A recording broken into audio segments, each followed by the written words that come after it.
तो ये जो चैप्टर है वो उसमें इंट्रोडक्शन टू फंडामेंटल एनालिसिस। तो अभी हम ये जो चैप्टर है उसमें सीखेंगे ओवरव्यू ऑफ फंडामेंटल एनालिसिस। इसमें long term wealth creation, actually में फंडामेंटल एनालिसिस क्या है। तो जब मैंने एक प्रीवियस सेशन में बताया था कि दो तरीके थे, कि जिसमें मैं चाइना, एक जो मैंने कंट्री बताई थी वहां पे मैं घूमने गया था और मुझे भूख लगी थी, तो मेरे पास दो ऑप्शन थे। या तो मैं क्राउड का बिहेवियर देखूं और समझ लूं कि वहां पे कहाँ कौन सी जगह पे सबसे ज्यादा भीड़ है, वहां पे जाके मैं वो खा लूं।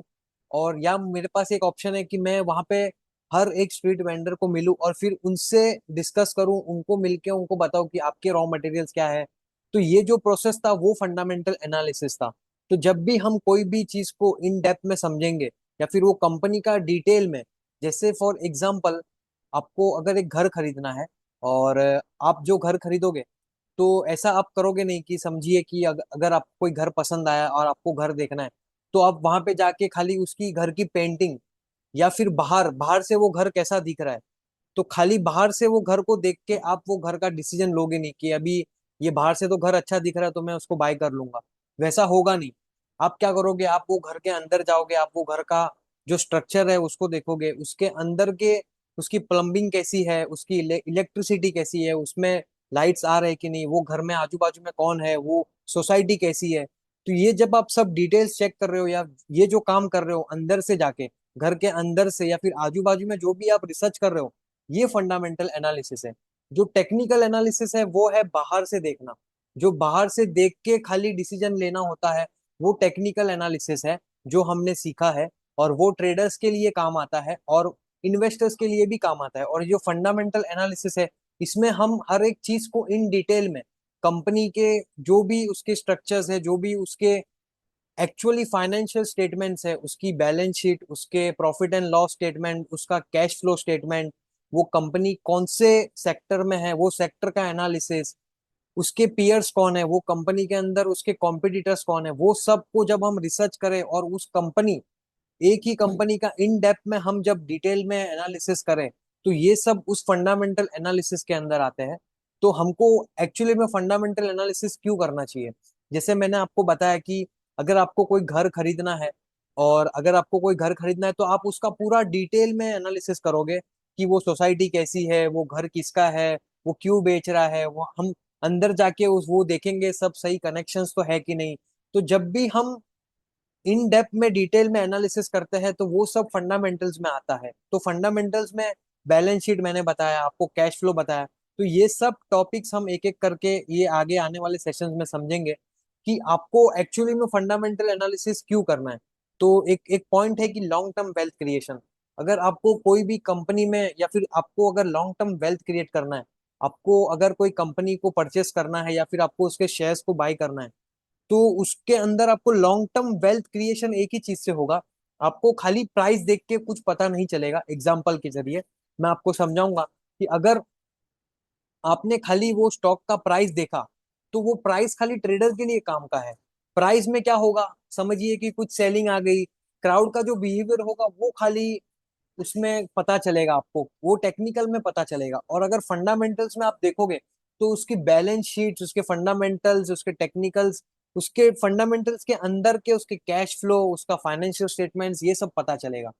अभी डिफरेंस क्या है लॉन्ग टर्म वेल्थ क्रिएशन और जो सेकंड पॉइंट था technical analysis versus fundamental analysis. तो अभी मार्केट में जो है वो ऐसे लोग हैं जो बिलीव करते हैं, एक ऐसा क्राउड है जो बिलीव करता है कि खाली टेक्निकल एनालिसिस काम करता है।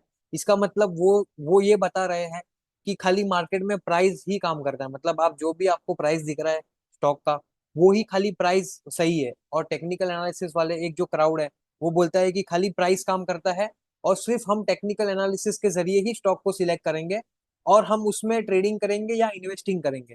और हमारा जो भी डिसीजन होगा वो कंपनी को लेने का, वो हम सिर्फ टेक्निकल एनालिसिस से करेंगे। और एक एक जो क्राउड है वो बोलता है कि नहीं, हम टेक्निकल एनालिसिस नहीं करेंगे, हम खाली फंडामेंटल एनालिसिस करेंगे। फंडामेंटल एनालिसिस मतलब हम खाली देखेंगे कि उसकी फाइनेंशियल स्टेटमेंट्स क्या है, उसके फंडामेंटल्स में उसके कैश फ्लो का क्या है, वो कौन सी कंपनी कौन सी इंडस्ट्री से है, तो ये सब करेंगे।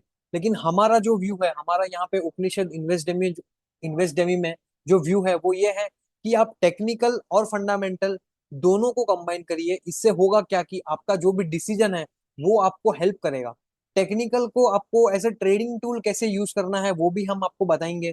और टेक्निकल को आपको फंडामेंटल के लिए, आपको लॉन्ग टर्म कॉल्स के लिए, आपको इन्वेस्टमेंट के लिए कैसे यूज करना है वो भी हम बताएंगे आगे टेक्नो फंडा कोर्स में।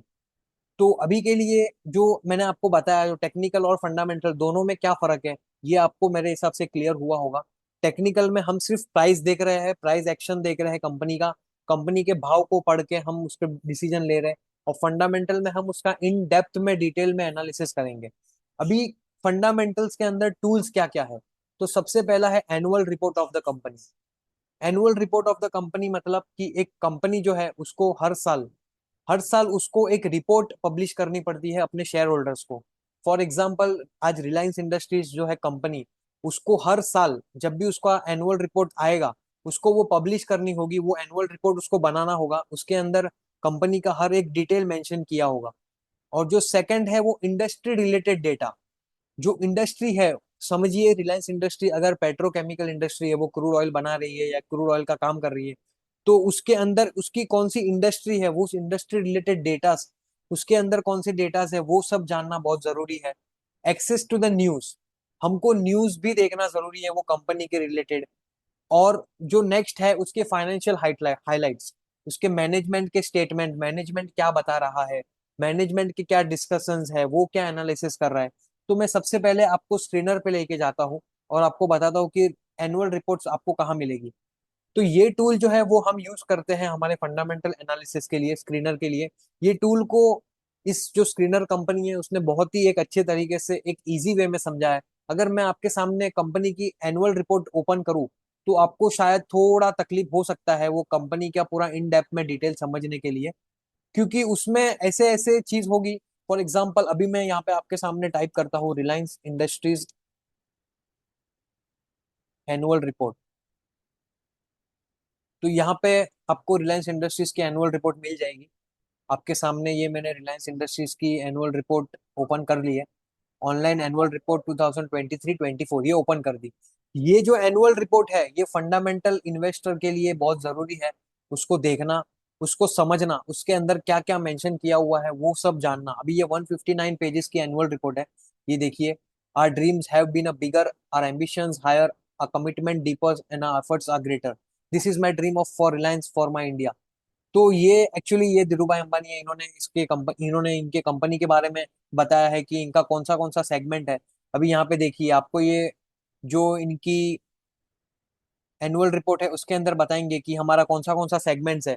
रिलायंस इंडस्ट्रीज जो है वो खाली क्रूड ऑयल में काम नहीं करती, उसके रिटेल के बिजनेस है, वो डिजिटल सर्विसेज देती है, उसके मीडिया और एंटरटेनमेंट के काम है, उसके online oil oil and chemical मतलब तेल का और केमिकल का भी बिजनेस है, उसका ऑयल एंड गैस का बिजनेस है, उसका एनर्जी का बिजनेस है। और ये सब उसने बताया है कि हमारे कौन से बिजनेस है।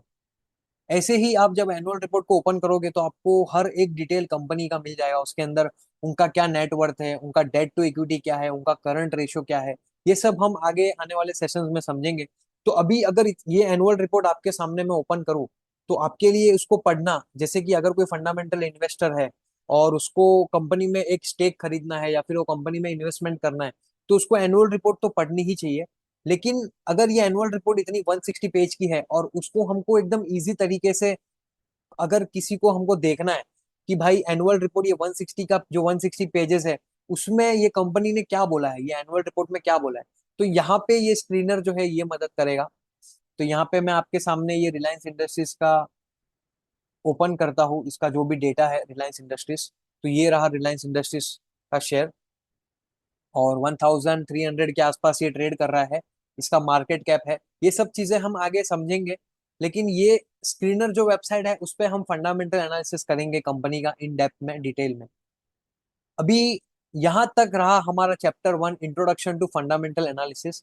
हमने इसमें समझा कि फंडामेंटल एनालिसिस क्या है, हमको क्यों करना चाहिए, हमको एक्चुअली इन डेप्थ में डिटेल में समझ में आ जाता है कि एक्चुअली में कंपनी की क्या वैल्यू है, इसके पास क्या क्या प्लान्स है, इसके पास कितना इन्वेस्टमेंट है। ये सब चीजें हमको प्राइस में देख के खाली नहीं पता चलती।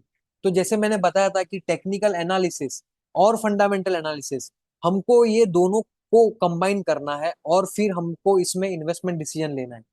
तो हम फंडामेंटल एनालिसिस भी सीखेंगे और उसके साथ में टेक्निकल एनालिसिस भी सीखेंगे। यहीं पे हमारा चैप्टर 1 जो इंट्रोडक्शन ऑफ फाइनेंशियल स्टेटमेंट्स है खत्म होता है। Thank you everyone.